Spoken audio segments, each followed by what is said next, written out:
Hello, my name's David Farmhall, and I'm running for president.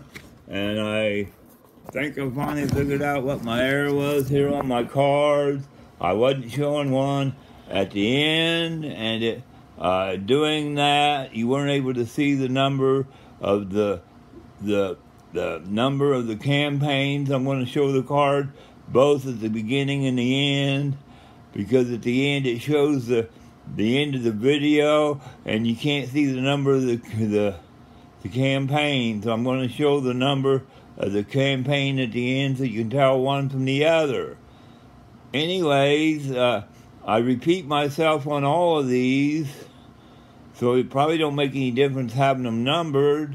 But if I number them, you can tell one from the others, and maybe you can separate them a little more. But here's something I mentioned on earlier, and the other ones a long time ago when I was doing campaigns. That's like single-family households. And I'm doing this a little separate. We may have to split up the school year in a separate way. That's like, you're not voting for me, you're voting for ideas. And that's like there's a 3 month or a 9 month school year with 3 months off. We may have to take this 3 months off and split it into a 3 month section where, like, the 50%, I think it was 50% of the households are like parents that are a single family household. But when your kids are out of school, I think the parents that ought to not be working to watch after the families or after the kids. When the kids are out of school, the parents ought to be out watching the kids. Well, you have 3 months there when half the people be out of work. So you ought to split up the 3 months into the 12 years of school to where, and I think people will understand what I'm saying, where every 3 months, a third, or, every 3 months, a fourth, or whatever, people wouldn't be working, and then the rest of the year you'd be back to work, to where I think it would work out, to where part of the year you'd be working, and part of the year you'd be watching your kids, half of the people. And then the rest of the people are just working all the time. It might not be fair, but it's better than having the kids get into trouble because they're not supervised. And it's cheaper than sending them to prison when they get older. Because if you're not supervised, you go out and get into trouble. And it's cheaper to let the parents, it may not be cheaper than, it's cheaper to pay somebody to watch your kids if you're a parent because you care about them.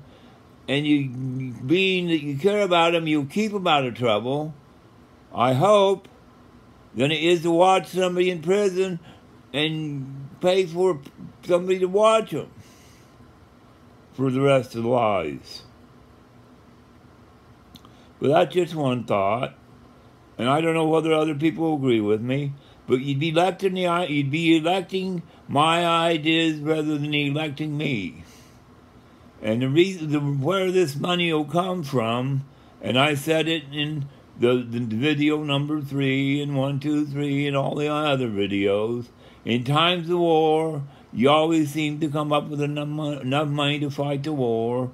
And if we don't, then you lose the war, the money's no good, and either you're dead or you're in a work camp or you're in a bad situation. And so if you can come up with enough money in war, you should be able to come up with enough money in peace. And if you can come up with enough money in peace, regardless of how much money it costs, a little bit of money and a lot of bit of money ain't any difference. With just a little bit of money and a lot of bit of money, just a whole bunch of money ain't any different.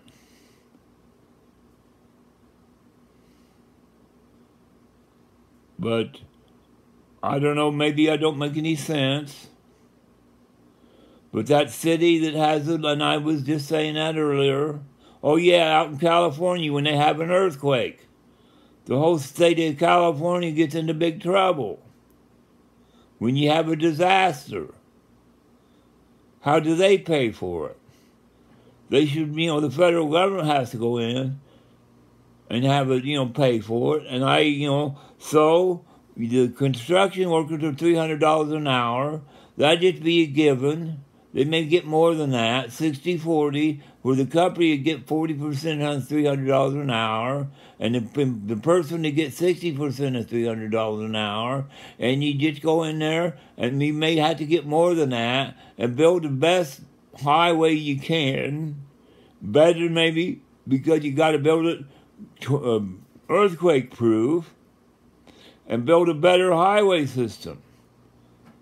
Maybe go in there and fix it up now, before it hits. And reinforcing buildings.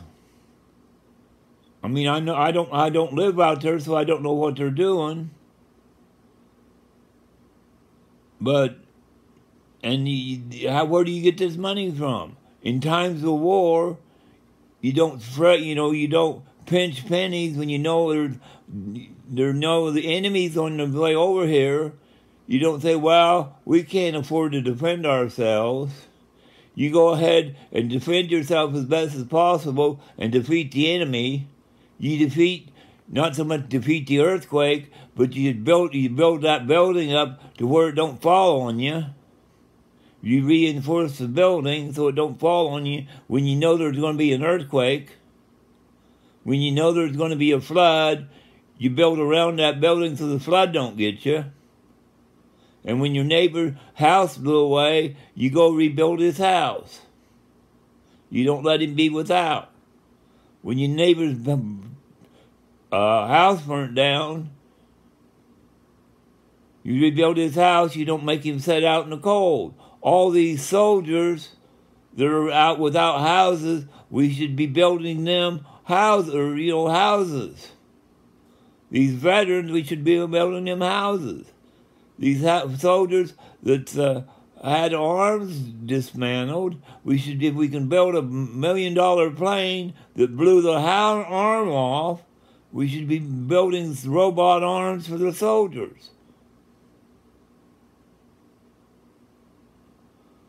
If we can spend that much money on a bomb, we can spend that much money on a robot arm. And I don't want to say it, but shame on our military.